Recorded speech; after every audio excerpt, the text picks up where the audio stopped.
আসসালামু আলাইকুম ওয়া রাহমাতুল্লাহি ওয়া বারাকাতুহু। সম্মানিত দর্শক, আজকে যে বিষয়টি নিয়ে আলোচনা করব, সেই প্রসঙ্গটি মূলত একটি টেলিভিশন টক শোতে আলোচনা করতে গিয়ে এসে যায়। শিরোনামটি বেশ চমকপ্রদ।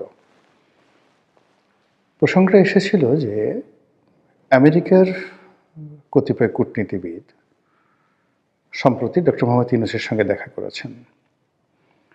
তাদের মধ্যে কি আলাপ আলোচনা হয়েছে তা নিয়ে নানা রকম স্পেকুলেশন হচ্ছে। কেউ বলার চেষ্টা করছেন যে ডক্টর মোহাম্মদ ইউনূসকে একটি ইনক্লুসিভ নির্বাচন করার জন্যে ডোনাল্ড ট্রাম্প প্রশাসনের পক্ষ থেকে চাপ দেওয়া হচ্ছে। এটা সত্য বা মিথ্যা আমরা বলতে পারবো না। এর কারণ হলো যে ডক্টর মোহাম্মদ ইউনূসের দপ্তর থেকে তার প্রেস সচিব বা অন্য কোনো গুরুত্বপূর্ণ ব্যক্তি এ ব্যাপারে কোনো কথা বলেনি। আমাদের সামাজিক মাধ্যমগুলো এই মুহূর্তে অত্যন্ত শক্তিশালী এবং স্পষ্টতই সামাজিক মাধ্যমে যারা আওয়ামী লীগপন্থী কন্টেন্ট ক্রিয়েটর রয়েছেন, তারা ডক্টর মোহাম্মদ ইউনূসের সঙ্গে মার্কিন কূটনীতিবিদদের বৈঠক, তারপর ডক্টর মোহাম্মদ ইউনূসের নিরাপত্তা উপদেষ্টা ডক্টর খলিলুর রহমান, তার কাতার ভ্রমণ, দিল্লি ভ্রমণ, আমেরিকা ভ্রমণ নিয়ে নানা রকম ন্যারেটিভ তারা একের পর এক তৈরি করে যাচ্ছেন। তো তাদের বক্তব্য হলো যে আমেরিকা বা ট্রাম্প প্রশাসন মূলত ডক্টর মোহাম্মদ ইউনূসের প্রতি একটা চাপ প্রয়োগ করার জন্য একবার খলিল সাহেবকে ডেকে নিচ্ছেন, একবার তার রাষ্ট্রদূতকে পাঠাচ্ছেন, হোয়াট এভার মেবি।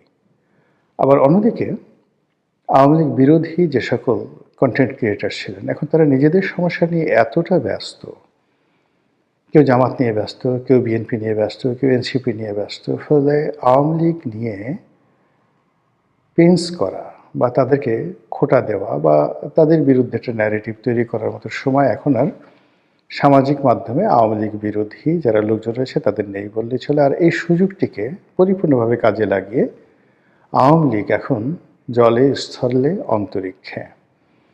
তারা একদিকে ডক্টর মোহাম্মদ ইউনূস, অন্যদিকে জামাতের যারা লোকজন রয়েছেন, অন্যদিকে এনসিপির যারা লোকজন রয়েছেন, এমনকি জুলাই আগস্ট বিপ্লব নিয়েও নানা রকম ন্যারেটিভ তৈরি করে ফেলেছে। ইতিমধ্যে যে ঘটনাগুলো ঘটেছে তা হলো যে জুলাই বিপ্লব, জুলাই আন্দোলনের পক্ষের যে কর্তা ব্যক্তি যারা ছিলেন, তাদের বিরাট অংশকে আমরা এখন দেখতে পাচ্ছি না।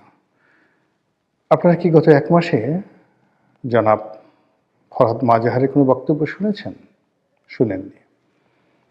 কিংবা সরকারে খুব প্রভাবশালী দুজন ব্যক্তিত্ব, জনাব নাহিদ ইসলাম, তিনি বের হয়ে এসে এনসিপি করলেন। এখন নাহিদ ইসলামকে নিয়ে আর তেমন মাতামাতি নেই। জনাব মাহফুজ, যিনি তথ্যমন্ত্রীর দায়িত্ব ছিলেন বা মন্ত্রণালয়ের দায়িত্ব ছিলেন তিনি, আর আসিফ মাহমুদ সজীব ভুঁইয়া, বাংলাদেশ প্রতিষ্ঠিত হওয়ার পর কোনো একক ব্যক্তি যদি একাধিক মন্ত্রণালয় নিয়ন্ত্রণ করে, যাকে বলা হয় প্রভাব প্রতিপত্তির একটা ইতিহাস তৈরি করতে পারে, তো সেই ভদ্রলোক সেই কাজটি করেছেন। এখন তিনিও এই নির্বাচন উপলক্ষে মন্ত্রিপরিষদ থেকে পদত্যাগ করে রীতিমতো একটা বেহাল দশায় পথে ঘাটে ঘুরে বেড়াচ্ছেন। নির্বাচনের মাঠ কতটা জটিল, কতটা কঠিন এবং কতটা নির্মম, এখন যারা নির্বাচনের মাঠে ঘুরে বেড়াচ্ছেন, সেটা হাসনাত আবদুল্লাহ বলেন, শেরজিজ বলেন, তাসনিম জারা বলেন, কিংবা নাসিরুদ্দিন পাটোয়ারি, তারা হাড়ে হাড়ে টের পাচ্ছেন যে রাজনীতি কাকে বলে, ইলেকশন কাকে বলে। তো সরকারি মদদে রাজনীতি করা বা সরকারি মদদে প্রতিপক্ষকে গালাগাল দেওয়া আর নির্বাচনের ময়দানে প্রতিপক্ষকে মোকাবেলা করা যে কত কঠিন এবং বাস্তবতা, তা এখন তারা হাড়ে হাড়ে টের পাচ্ছেন। তো এই অবস্থায় আওয়ামী লীগকে আক্রমণ করা, শেখ হাসিনাকে খোঁটা দেওয়া বা অন্য কোনো বিষয়, এটা নিয়ে মূলত এই গত ১৭ মাসে যারা ব্যস্ত ছিলেন তাদের এই মুহূর্তে কোনো সময় নেই। বিএনপির অন্তর্দ্বন্দ্ব, কলহ, বিবাদ চূড়ান্ত পর্যায়ে।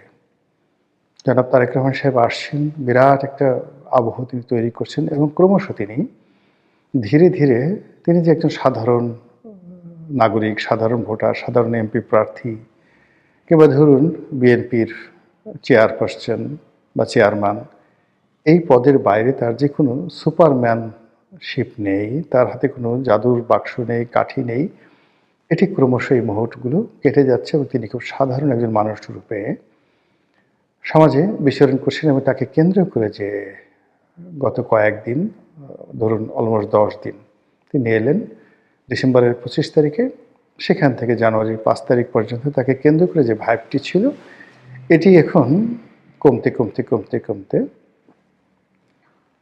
মানে একেবারে স্বাভাবিক অবস্থায় চলে আসছেন। এখন তার মধ্যে, জামাতের আমিরের মধ্যে কিংবা এনসিপি নাহিদের মধ্যে আসলে কতটুকু পার্থক্য রয়েছে এটি বোঝা যাবে আরও সপ্তাহখানিক পর। তিনি ইতিমধ্যে ডক্টর মোহাম্মদ ইউনূসের সঙ্গে দেখা করেছেন, তার মায়ের স্মরণ সভা হয়েছে। তো তাকে কেন্দ্র করে নানা রকম, তিনি যে একজন মহামানব, অতি ভদ্র মানুষ, তার যে অনেক সুপার কতগুলো কোয়ালিটি রয়েছে ইত্যাদি নানা বিষয় খাওয়ানোর চেষ্টা করা হচ্ছে, ব্র্যান্ডিং করার চেষ্টা করা হচ্ছে অত্যন্ত, যাকে বলা হয় ম্যাথমেটিক্যালি। কিন্তু এগুলো 24 ঘন্টার বেশি মানুষকে আকর্ষণ করে না। মানুষ তার চিরাচরিত সমস্যার মধ্যেই থাকতে চায়। তো এইরকম যে বহুমুখী সমীকরণ, বহুমুখী যাকে বলা হয় ধ্যান ধারণা, চিন্তা চেতনা, সন্দেহ, অবিশ্বাস, তারপরে নানা রকম আশা আকাঙ্ক্ষা, স্বপ্ন, সব কিছুর মধ্যে মানুষ যে নিজেদের আশা খুঁজে, ঠিকানা খুঁজে, ঠিক নাটোরের বনলতা সেনের মতো, যেগুলো অসম্ভব, হবে না, যেগুলো কোনো বাস্তব ভিত্তি নেই, কিন্তু শুনতে ভীষণ রকম মজা লাগে, কল্পনা করতে ভীষণ রকম তৃপ্তিবোধ হয়। এই বিষয়গুলোর দিকে মানুষের আকাঙ্ক্ষা বেশি এবং সেইগুলো নিয়ে সামাজিক মাধ্যমে তোলপাড় হয়। আর তারই ধারাবাহিকতায় ডক্টর মোহাম্মদ ইউনূসের সঙ্গে এই যে আমেরিকান যারা রাষ্ট্র দূত বা আমেরিকার যারা রাষ্ট্রীয় প্রতিনিধি এলেন, তারা এসে তাকে যেটা বললেন, কি বলেছেন আমরা জানি না, তার প্রেক্ষিতে হঠাৎ করে আজব একটা বিষয় এলো। ডক্টর মোহাম্মদ ইউনূস বললেন যে আওয়ামী লীগ তাদের সঙ্গে রিকনসিলিয়েশন হতে পারে যদি তারা সরি বলে, দুঃখ প্রকাশ করে।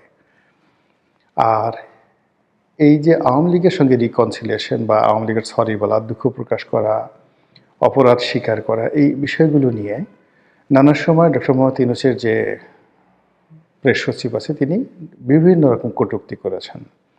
তো এই বিষয়গুলো নিয়ে যখন আলোচনা হচ্ছিল একটা টেলিভিশন টক শোতে, তখন উপস্থাপিকার জবাব দিতে গিয়ে আমি এখানে হঠাৎ করে বলেছিলাম যে আওয়ামী লীগের যে ইগোবোধ, তারা ইঁদুরের বিষ খেয়ে মারা যাবে, আত্মহত্যা করবে, 20 তলা বিল্ডিং থেকে ঝাঁপিয়ে পড়বে, কিন্তু কোনো অবস্থাতেই তারা ডক্টর মোহাম্মদ ইউনূসের কাছে আত্মসমর্পণ করবে না, সরি বলবে না। এটা তাদের একটা ইগো।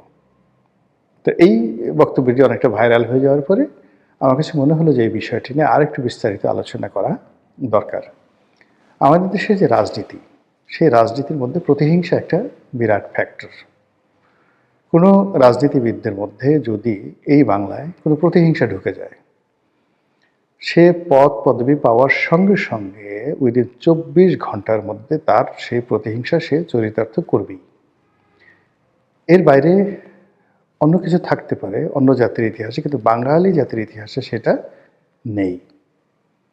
কাজেই এখানে প্রতিনিয়ত প্রতিহিংসা রাজনীতি হচ্ছে এবং হবে। 2 নম্বর হলো যে যখন কোনো একটা মানুষ রাষ্ট্র ক্ষমতায় বসে, মানে যদি ইভেন 24 ঘন্টার জন্য আপনি কাউকে কোনো পদ পদবিতে বসিয়ে দেন, ওর মধ্যে একটা অহমিকা চলে আসে। সে নিজেকে অভিজাত ভাবতে শুরু করে, নিজেকে ব্লেসড, আল্লাহর যাকে বলা হয় আশীর্বাদ পুষ্ট ভাবতে শুরু করে, ইত্যাকার নানা বিষয়াদি সেখানে রয়েছে। তো সেই দিক থেকে আওয়ামী লীগ সেই 1954 থেকে কখনো রাজপথ কাঁপিয়েছে, কখনো রাজপ্রাসাদ কাঁপিয়েছে, কখনো সিংহাসন কাঁপিয়েছে, বহু ভালো কাজ করেছে, বহু মন্দ কাজ করেছে।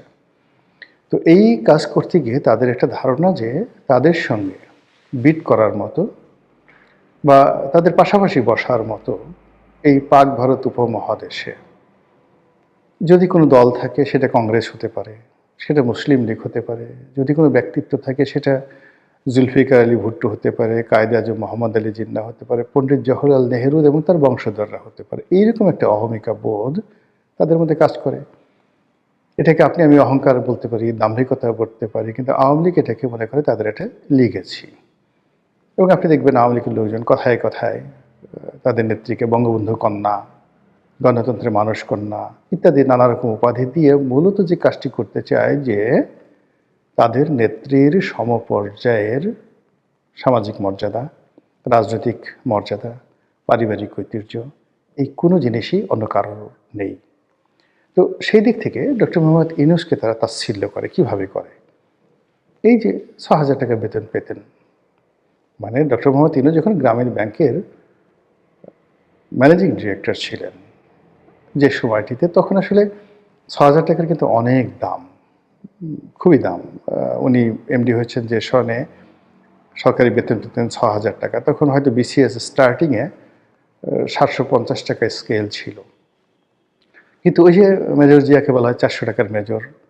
তো ৪০০ টাকার মেজর বলতে যখন প্রেসিডেন্ট জিয়াউর রহমান ৪০০ টাকা বেতন পেতেন, তখন ১ ভরি স্বর্ণের মূল্য ছিল মাত্র ৬০ টাকা, ৬০ টাকা। তো সেই ৬০ টাকা যদি ভরি হয়, ৪০০ টাকাতে তিনি কয় ভরি স্বর্ণ পেতেন? এখন মানে ২.৫ লাখ টাকা করে স্বর্ণের ভরি। তো তার বেতন এই জমানাতে কত টাকা হতো? তো এরকম এই জিনিসগুলো আওয়ামী লীগ বিচার বিশ্লেষণ না করে শুধু জিয়াউর রহমান শেখকে ছোট করার জন্য খোঁটা দেবে ৪০০ টাকার মেজর। আবার যেই সময়টিতে উনি ৬,০০০ টাকা বেতন পেতেন, তখন প্রধানমন্ত্রীর বেতন কত ছিল, এমপিদের বেতন কত ছিল, মানে ওগুলো বলার মতো না, খুবই অল্প বেতন ছিল। হয়তো এমপিদের বেতন ২,০০০ টাকা ছিল। কিন্তু ওই যে বলার যে ৬,০০০ টাকার একজন মানুষ এই কাজগুলো করেছেন, এত টাকা আসলো কোত্থেকে, হাজার হাজার কোটি টাকা, এত শিল্প কলকারখানা কোথায় পেলেন, এগুলো নিয়ে আওয়ামী লীগ ব্যঙ্গ করে। তারপরে আওয়ামী লীগ ব্যঙ্গ করে যে আমরা তাকে চাকরি দিয়েছি, আমরা তাকে ব্যাংক দিয়েছি, আমরা তাকে এটা করেছি ওটা করেছি বলে খোঁটা দিয়ে দিয়ে এখন তিনি যে কোনো একটা পরিবেশ পরিস্থিতি, যেটা আমার বলা ঠিক হবে না, তিনি ক্ষমতায় বসেছেন। তাতে কি হয়েছে? আমরা গলায় দড়ি দিয়ে মরবো, বিষ খেয়ে মরবো। কিন্তু এই লোকের কাছে ৬,০০০ টাকা যার বেতন, তার কাছে গিয়ে আমাদের under the reconciliation rules and regulation আমাদেরকে সরি বলতে হবে, হাত জোড় করে ক্ষমা চাইতে হবে, এটা সম্ভব নয়। এই গেল একটা। অন্য আর একটা পক্ষে তারা বলার চেষ্টা করছে যে এখানে রিকনসিলিয়েশন আসছে কেন? রিকনসিলিয়েশন আসে যখন এটি ব্যক্তির অপরাধ থাকে, সে তার অপরাধ স্বীকার করে। কিন্তু যখন গ্রুপ অফ গ্যাং থাকে, একটা দল, একটা রাষ্ট্র, একটা সরকার কম্বাইন্ডলি অপরাধ করে, অপরাধ সংগঠিত করে, তখন সেখানে আসলে ফৌজদারি দণ্ডবিধি অনুযায়ী তাদেরকে কালেকটিভ ওয়েতে বিচার করা ছাড়া কোনো ওয়ে থাকে না। এখানে জেনারেল মার্সির কোনো বিষয় থাকে না। তো আওয়ামী লীগ তার সরকার থাকা অবস্থায় যে অন্যায়গুলো করেছে, দুর্নীতিগুলো করেছে, সেগুলো বিচার চলছে।